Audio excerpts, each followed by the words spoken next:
Santo Tomás de Aquino y el derecho como espejo divino. Hablemos un poco de Santo Tomás de Aquino. Según Carl Fries, él conceptualiza a Santo Tomás de Aquino así: el derecho como espejo y parte del orden divino del mundo. Santo Tomás de Aquino importa para el pensamiento jurídico peruano porque fueron sus ideas las que se impregnaron y usaron en los inicios del pensamiento jurídico de la colonia.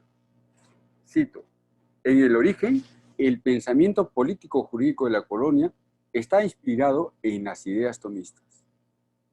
Santo Tomás de Aquino, que era un robusto, corpulento, sabio, filósofo y de profunda convicción religiosa, convencido de su fe, preocupado por la conciliación entre lo espiritual y lo real, hace una distinción y separación de la fe y la razón.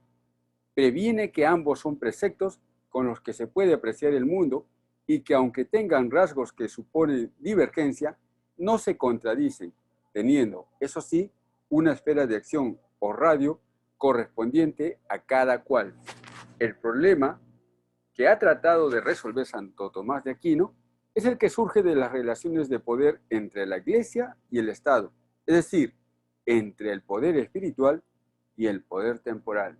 Cito: la filosofía escolástica de Santo Tomás de Aquino ha resuelto este problema estableciendo la hegemonía de Dios, pero tomando algunas de las ideas esenciales de la teoría de Aristóteles. Cierro cita. ¿Qué cree y expresa Santo Tomás de Aquino? Cree que el jus, el derecho, es la misma cosa justa. Por lo tanto, las leyes solo son instrumentos para el bien común y solo válidas cuando se adecúan a lo justo. Pero la ley es un precepto de la razón en vista del bien común. El dato importante en la filosofía de Santo Tomás de Aquino es que éste había ya descubierto que la ley no era el derecho en sí, sino que era parte del derecho. La ley es una constitución escrita y de ahí que la ley no sea el derecho, sino, propiamente hablando, cierta razón del derecho, dice Tomás de Aquino. Santo Tomás de Aquino pensaba que todo, al final, tenía como destino a Dios, pero había que tenerse en cuenta que la ley no es más que un ordenamiento de la razón en orden al bien común, promulgado por aquel que tiene a su cuidado la comunidad. Santo Tomás cree en la conformidad entre la ley natural y la ley humana como fundamento de todo derecho, y advierte que en el caso de no ser posible esta conformidad, se debe optar por los preceptos derivados de Dios, es decir, propone la hegemonía del derecho divino sobre el terrenal. Cito: el sistema de Santo Tomás se desenvuelve según la idea de una perfecta conformidad de la ley humana, derecho positivo, con la ley natural. La obediencia a la autoridad pública es un deber patrimonial y primordial, pues entre la autoridad y el bien común hay connaturalidad esencial. No obstante, si las leyes son injustas, no se está obligado a inclinarse, a menos que la resistencia no deba ocasionar el escándalo o el desorden. Si ellas van hasta violar los mandamientos de Dios, se las debe desobedecer.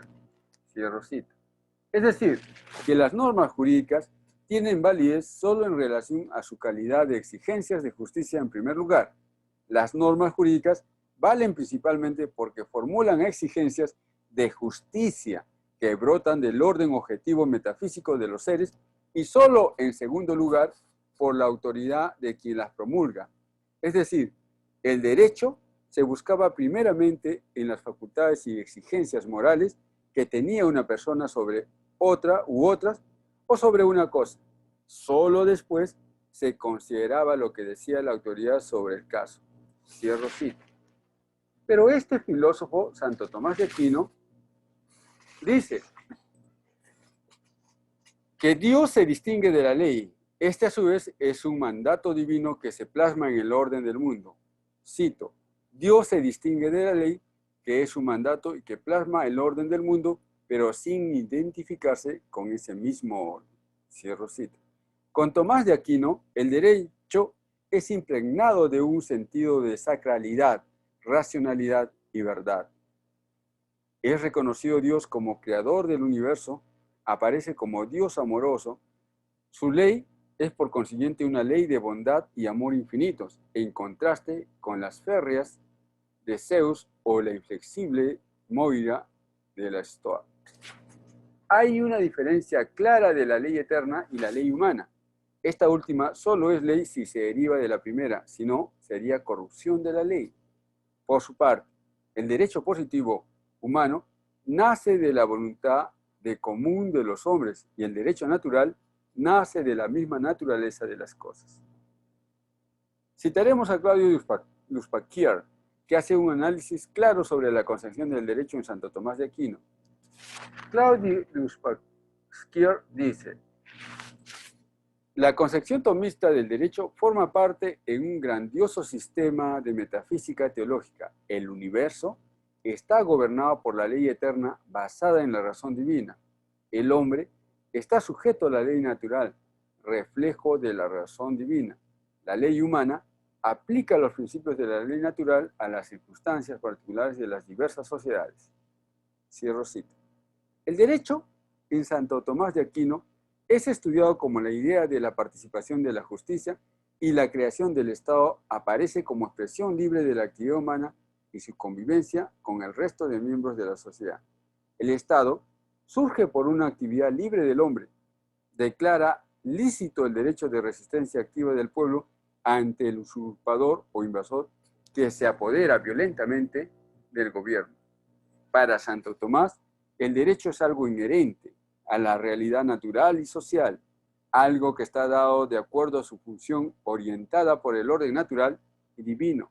Las relaciones sociales están determinadas de tal forma que cumplan las funciones asignadas por un orden divino.